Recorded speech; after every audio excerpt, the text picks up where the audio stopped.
So, you're a student who's looking at using ChatGPT or any other generative AI tools for your schoolwork. I'm sure you're expecting me to sit here and tell you how you absolutely shouldn't use these tools and instead should be a, quote, good student. Well, you're wrong about that. To understand what you should use these models for, you have to understand the basics of how they work. This is a massive oversimplification to make it digestible in a short video, so for all the nerds who are upset because I didn't cover it in enough detail, deal with it. While you've heard all these tools described as AI, or artificial intelligence, a better way to describe them is machine learning models. Think of machine learning like teaching a dog new tricks. Imagine you have hundreds of toy dogs and you want to teach them to sit. You give the sit command and see which of them actually sit.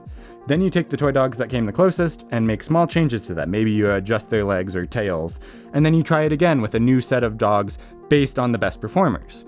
We don't know what happens to the rest, something about taking them to a farm upstate. You repeat this process many times. After doing this over and over, eventually you'll get a toy dog that sits perfectly when you give the command. This is kind of what machine learning does. It starts with a basic idea and then tweaks it little by little until it's really good at doing a specific task, like recommending a YouTube video or answering a question. The important thing to understand about these models is they have no concept of the truth. They only know what they predict to be the statistically most likely outcome for a given input.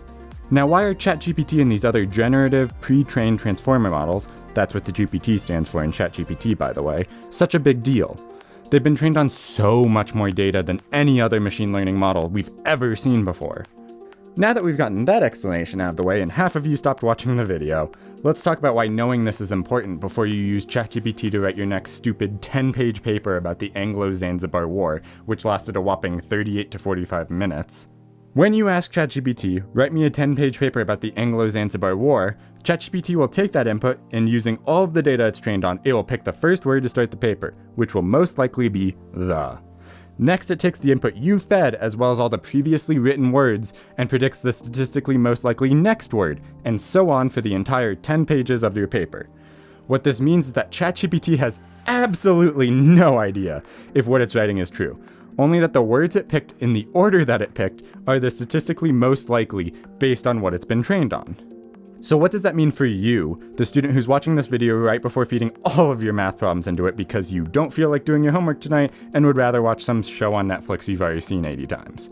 I'll be completely honest here as there's no benefit to me lying. If you're going to use a tool to, quote, help you with your homework, start with ChatGPT. Services like Chegg or Course Hero will absolutely sell you out to your school if asked, and realistically, it's nearly impossible for your school to find out you're using ChatGPT as long as you're smart enough to not use it on a school-provided device. However, this does not mean that you should just be feeding all of your assignments into ChatGPT and turning in what it responds.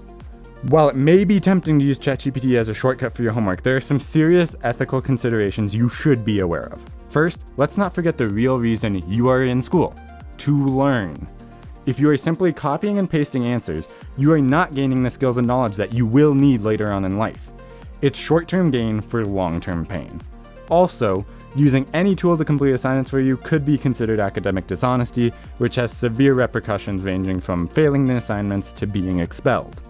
Which, side note, if you're a professor or teacher sitting here planning to run all of your students' work through one of those stupid Detect AI services, stop now. There is not a service that exists today that can detect it reliably, and I promise you, all of them will hit false positives. If you're actually concerned about your students using these tools, redesign your assignments around AI existing. Do in-class assignments, do group projects and other things that will actually reinforce learning rather than worksheets and essays. It's better learning for the students, and you don't have to accidentally fail a student because the AI checker said it was AI. That got a bit heated. Let's get back to the actual topic. So how do you use this tool effectively? The first thing is you get out what you put in. Writing a bad prompt or not giving enough information will lead to bad responses, or responses that just aren't helpful. If you are getting responses that you don't like, try changing up your prompt.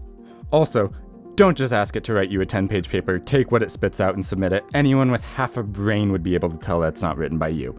However, you can use it to help you rewrite your ideas in a more coherent way, or provide overarching ideas or arguments that you can go and research and add to your writing yourself. And if you're going to use it for math homework or other evidence-based classes, use it to help you get unstuck, but make sure you're verifying what it spits out and learning from it, similar to having the answers in the back of a textbook. The important thing to remember, anytime you're using them is that they could be providing what are called hallucinations, where everything it spits out is wrong. These aren't sources of truth. Be ready.